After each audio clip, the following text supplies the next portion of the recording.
Hey friends, how are you today? This video is section 9 about Flutter tutorial series. And today we are going to talk about Stateless Widget. I am Abdul Aziz Ahwan from Indonesia, and let's get started with my video.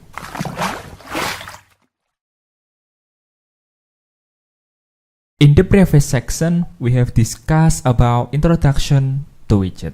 When building Flutter application, we use widget to construct our user interface. Everything in Flutter is widget, including visible screen, text, button, material design, application bar, as well as invisible container and layout.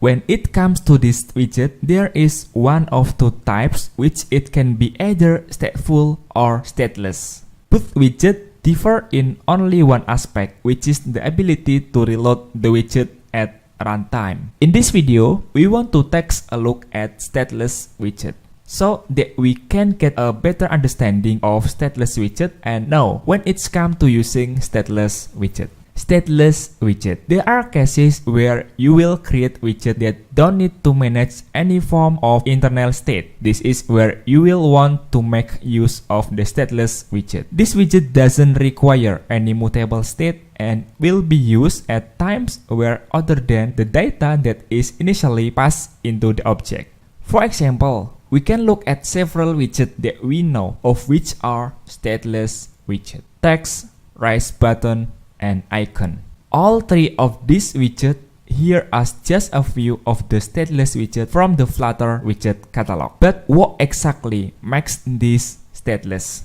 To begin with, it really helps to dive a practical demonstration of stateless widget.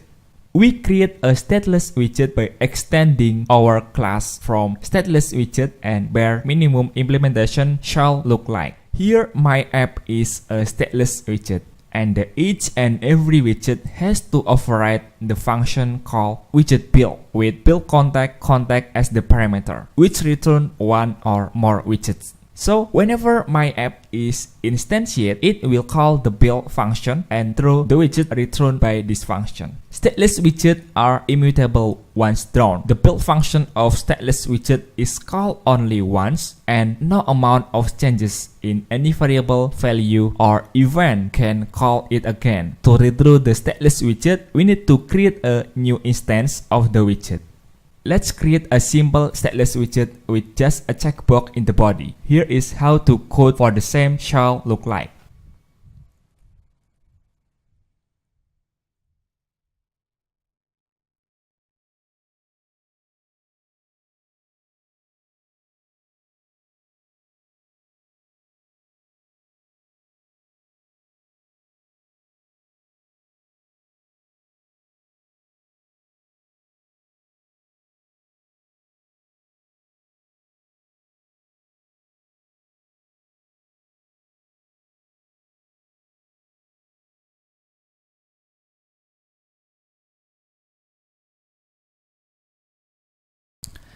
Let's start our application.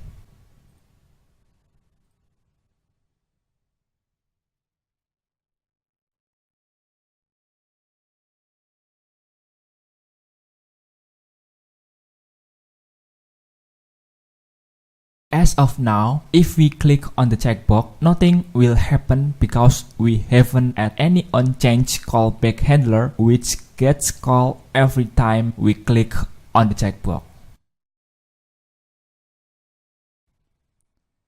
To demonstrate that the stateless widget don't redraw itself, we will add a counter in the widget which will increment every time the checkbox is clicked. We will display the counter as a text widget in the body.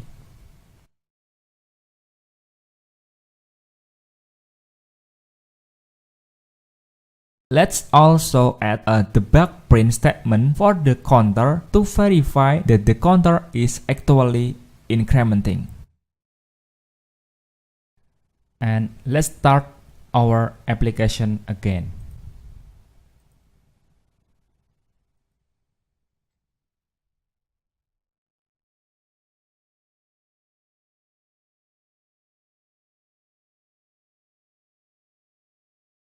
As we run this code and start the emulator, we can see that the clicking checkbox doesn't increment the counter in the text widget. But as we can see from the print statement that the counter is actually increment. The print statement shall be visible in the console window. However, if we do a hot reload, the text widget will display the new counter value. This is 7 in this case.